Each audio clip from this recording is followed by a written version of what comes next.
வணக்கம், this is Maha. Exercise 8.2ல 17th சம்சாமி A of B of C ஆஃப்னு கொடுத்துட்டாங்க. ஆகிய புள்ளிகள் ஓர் இருசமபக்க முக்கோணத்தின் முனைப்புள்ளிகள் என நிறுவுக.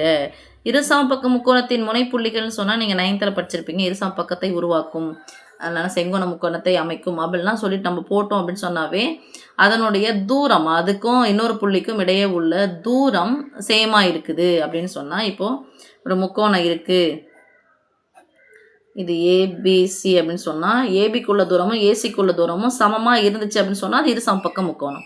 அல்லது ஏபிக்கும் பிசிக்கும் இடையே உள்ள தூரம் சமமாக இருந்துச்சுன்னா, ஏபி என்ற புள்ளிகளுக்கு இடையே உள்ள தூரமும் பிசி என்ற புள்ளிகளுக்கு இடையே உள்ள தூரமும் சமமாக இருந்துச்சுன்னா அது இரு சமபக்க முக்கோணம். அப்போ ஏதாவது இரண்டு பக்கங்களுடைய தொலைவு சமமாக இருந்துச்சுன்னா அது இரு சமபக்க முக்கோணம் அப்படின்னு சொல்லிட்டு நீங்கள் 9th படிச்சிருப்பீங்க. இப்போ 11th 3 புள்ளிகள் கொடுத்துருக்காங்க அப்படின்னு சொன்னால் ஆக்சுவலாக அது டைரக்ஷன் எப்படி இருக்குன்னா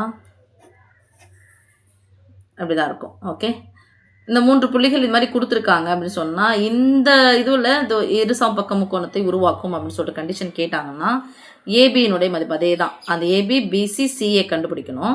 அதுக்கு இடையே உள்ள தொலைவுன்னா அங்கே 2 புள்ளி இருந்தால் நம்ம தொலைவு கண்டுபிடிக்கலாம். இங்கே 3 புள்ளியாக இருக்கிறதுனால நம்ம என்ன பண்ணணும்னா அதனுடைய எண் அளவு கண்டுபிடிக்கணும். இப்போ எண் அளவுனா அது மேக்னிடியூட் ஆஃப் அப்படின்னு, இல்லைனா மாடுலஸ் ஆஃப். ஓகே, அதை கண்டுபிடிச்சா முடிஞ்சிச்சு. இப்போ இந்த புள்ளி நம்ம போட்டாச்சு சாமி, இது ஓஏ வெக்டர் அப்படின்னு தான் அர்த்தம். So OA vector equal to இதான் ஐ, இது ஜே, இது கே. நான் 1,1,1 சொல்லிட்டு எடுத்துக்கிறேன். OP equal to +1, +2, +3 and OC equal to 2, -1, +1. இப்போ எனக்கு ஏபி வேணும், பிசி வேணும், சிஏ வேணும். ஏபி பிசி சிஏ வேணும்.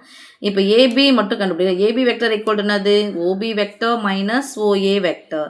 ஓபி வெக்டர்னாது 1 2 3. ஓஏனது +1 +1 +1. இங்கே மைனஸ்னா குறிய மாற்றணும். அப்போ 3த்துக்குமே குறிய மாற்ற போகிறோம். ப்ளஸ்ஸாக இருந்தால் மைனஸ், ப்ளஸ்ஸாக இருந்தால் மைனஸ், ப்ளஸ்ஸாக இருந்தால் மைனஸ். கழிச்சு போடலாம் சாமி. ஒரு மைனஸ் வந்தால் கழிக்கணும் +2, ஒரு மைனஸ் வந்தால் கழிக்கணும் +1, ஒரு மைனஸ் வந்தால் கழிக்கணும். சேம் தான், சின்ன பண்ணிட்டு போயிடுச்சு. அப்போ இங்கே என்ன பண்ணணும்? ஒன்றுமே போடாமல் விட்டுறக்கூடாது, 0ன்னு போடணும். ஓகே, இதுதான் ஏபி வெக்டர். இப்போ எனக்கு என்ன தேவை? மாடுலஸ் ஆஃப் ஏபி அல்லது magnitude of AB equal to square root of, இது போட்டாவே என்னது? இது x² + y² + z². அப்போது 0² + 1² + 2² தட் இஸ் ஈக்குவல் டு 1² 1, இது 0 ஆகிடும். 2² 4, ஸ்கொயர் ரூட் ஆஃப் 5. ஓகே, அடுத்தது என்ன சாமி கண்டுபிடிக்கணும் நம்ம? PC. PC vector equal to OC vector minus OP vector. அப்போ ஓசி எது சாமி? +2 -1 +1, +2 -1 +1. ஓபி அப்படிங்கிறது +1 +2 +3. இங்கே மைனஸ்னால் குறிய மாற்றணும். ப்ளஸ்ஸாக இருந்தால் மைனஸ், ப்ளஸ்ஸாக இருந்தால் மைனஸ், ப்ளஸ்ஸாக இருந்தால் மைனஸ். ஒரு மைனஸ் வந்தால் கழிக்கணும். பெரிய எண்ணோடைய குறி போடணும். -2. 2 மைனஸ் வந்திருக்கு, ஸோ மைனஸ் போடுறோம். -3. ஒரு மைனஸ் வந்திருக்கு, கழிக்கிறோம். ஸோ +1. இதுதான் யார்?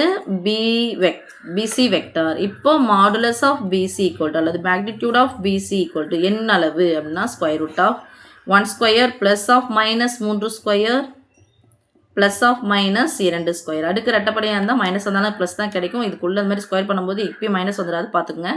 1² 1, 3² 9, 2² 4, 9 1 10, 10 4 14, ஸ்கொயர் ரூட் ஆஃப் 14. ஓகே, அடுத்தது என்ன சாமி கண்டுபிடிக்கணும் நம்ம? ஏசி அல்லது சிஏ. இப்போ ஏசி வெக்டர் ஈக்குவல் என்னது? OC vector minus OA vector. ஓசியினுடைய மதிப்பு என்னது? +2 -1 +1. ஓஏ +1 +1 +1. இப்போ மைனஸ் தான் அது குறிய மாற்று. +1 அந்த -1 -1 -1 +1 -1 0. -1 சேர்த்தா -2. 1லேருந்து ஒரு மைனஸ் வந்தால் கழிக்கணும். பெரிய சின்ன எண்ணெய் கழிச்சிட்டு பெரிய குறிப்பிட்டால் +1. இது யார் மசாமி? AC vector. இப்போ mod of AC vector equal to square root of 1² plus of -2² plus 0² that is equal to 1² 1. அடுக்கு ரெட்டப்படையாக இருக்கிறதுனால மைனஸ் வந்தாலும் ப்ளஸ் தான் வரும். இது 2² 4, ஸ்கொயர் ரூட் ஆஃப் 1² 1, 4 சேர்த்தா இது 0² 0 தான் வரும், ஸ்கொயர் ரூட் ஆஃப் 5.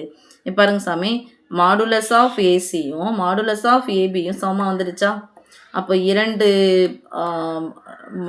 இரண்டு பக்கங்களினுடைய எண் அளவு சமமாக இருந்தால் அது இரு சமபக்க முக்கோணத்தை உருவாக்கும். கொடுக்கப்பட்ட புள்ளிகள். இப்போது answer, this implies modulus of AB equal to modulus of AC. therefore கொடுக்கப்பட்ட புள்ளிகள் ஓர் இரு சமபக்க முக்கோணத்தை, ஏன்னா அங்கே உயிரெழுத்து வந்திருக்கு, அதனால் அங்கே ஓர் போடணும் சாமி. இரு சமபக்க முக்கோணத்தை அமைக்குமா உருவாக்குமா? இரு சமபக்க கொடுக்கப்பட்ட புள்ளிகள் இரு சமபக்க முக்கோணத்தின் புள்ளிகள் ஆகும். ஓகே சாமி, தட்ஸ் ஆல்.